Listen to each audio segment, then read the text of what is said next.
Mm-hmm. Hi, Andrew. Nice to meet you. Hello, great to see you too. Andrew, we started together Mobility Moves Minds, and talked about the topic of resiliency. So can you tell our audience what your definition is of resilience? In a very basic sense, I imagine resilience as surviving and thriving. So being able to go through the hard times and keep your core principles as an individual and for companies as a corporate, to make sure that the mission, vision, and ethics and principles and everything that defines the organization is flexible enough to adapt to the times, but keep its core. So that way the essence of the organization is able to keep growing and keep growing, but in a different way. You know, for me, resilience is being able to really get by and over all the obstacles that we face, and learn from them, and then share those experiences with other people. So resilience is everything in the sense that it helps you grow as a person, instead of get brought down when you go through hard times. And I mean, you're the founder and the initiative leader of the Entrepreneur, right? So in the context of your work, have you observed resilient leaders? There are a lot of resilient leaders. I mean, you get two types, if you want to break it down in very simplistic terms. You have leaders that try to bring others down and apart, and then you have those that try to build you up. Mm-hmm. And then you have those that just kind of focus on their own thing. No, but with what we're doing, we've had the amazing opportunity to find leaders like yourself, dealing with mobility, corporate leaders like IBM that are helping as well with training, as one of the aspects of helping homeless people become resilient during their experience of homelessness, and then individuals as well that are extremely resilient, because even when the general census of what's going on could be deemed as negative, they look at it as learning experience and an opportunity. So I always try to put myself around resilient people, because then I'm able to learn from them. And as a result, homeless entrepreneurs are more resilient. Our stakeholders are more resilient as they learn from each other, because it's an ecosystem. And that ultimately reaches the homeless entrepreneurs in the program. So the more resilient our ecosystem is, the more resilient the beneficiaries of our programs are. Because at the end of the day, all the people that put value in also receive value. And that's not just limited to the homeless people in the program. Yeah, and what you also described is like a very specific, let's say, scenario we observe, right? So that if an organization becomes more and more resilient, it also knows how to overcome obstacles, right? And not be exactly endangered, let's say, to the competition, right? Or by the competition. I would say resilient organizations and leaders embrace change, and they look at it as an opportunity to improve. And I think that's really the difference between a resilient company and one that struggles to survive. Because you can go through hardships as an organization; it's always going to happen. There are crises throughout centuries. Always, something's going to happen.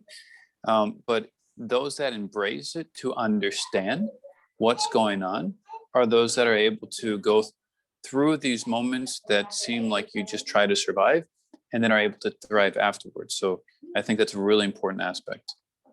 So let's say this survival gene, right? And overcoming obstacles. I mean, we also, we from Digital Value Creators, through the book, supporting your initiative and bringing back job opportunities for homeless people, for the homeless community. Exactly.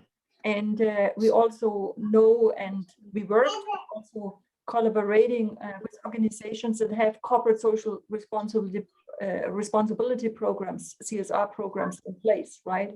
Exactly. How could Mobility Moves Minds influence the mission of CSR? Well, a really simple way that Mobility Moves Minds is influencing the CSR programs is connecting the CSR programs and corporations to the homeless people in our programs, right? So just the fact that they're participating either in a specific action that's bringing awareness about mobility, if it's through purchasing your book, if it's through workshops that's related to mobility, that opportunity to understand the essence of Mobility Moves Minds, which is more than a book. It's, you know, like a movement in that sense of understanding how mobility moves people and connects, because movement allows people to connect. And also it gives people the freedom to exchange ideas and knowledge. And I really think that the most important aspect of Mobility Moves Minds is it has the opportunity to inspire CSR to understand how mobility can connect those that are currently disconnected or not very well connected to society. And if they're able to do that, then they'll understand how to share those resources that they have in excess of with those that need it.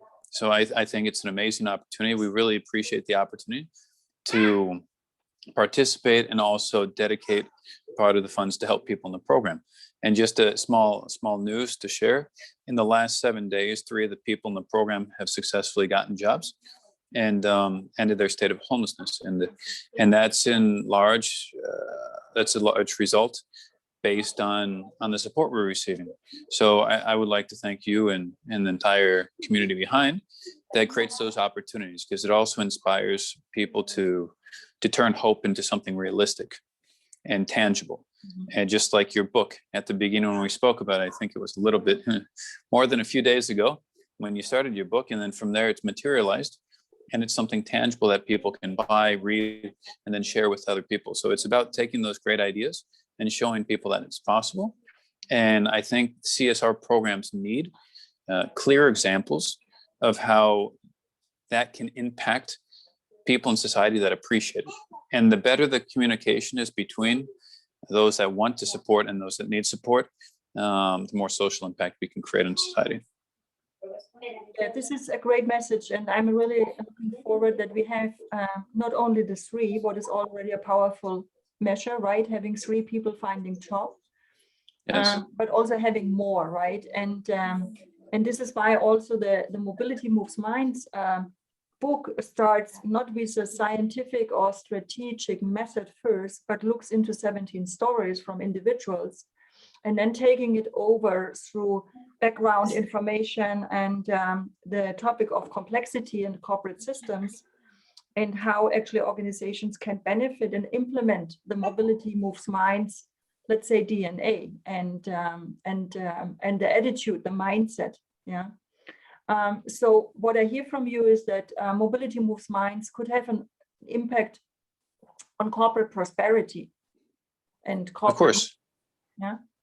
Yeah, I mean, I look at it as an opportunity to inspire people to understand the importance of mobility and the importance of and the power of one's mindset and their minds, and being able to provide the opportunity of mobility to those that don't normally have that option, empowers them so that way they can change their mindset, which ultimately will change their environment. And I think it's an amazing opportunity for many CSR programs to purchase the book, to read it, and then understand how it can form part of their corporate DNA.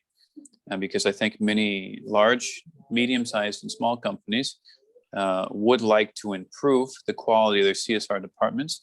And I think participating in the process of reading and then putting what you learn in practice could be very valuable to many CSR departments.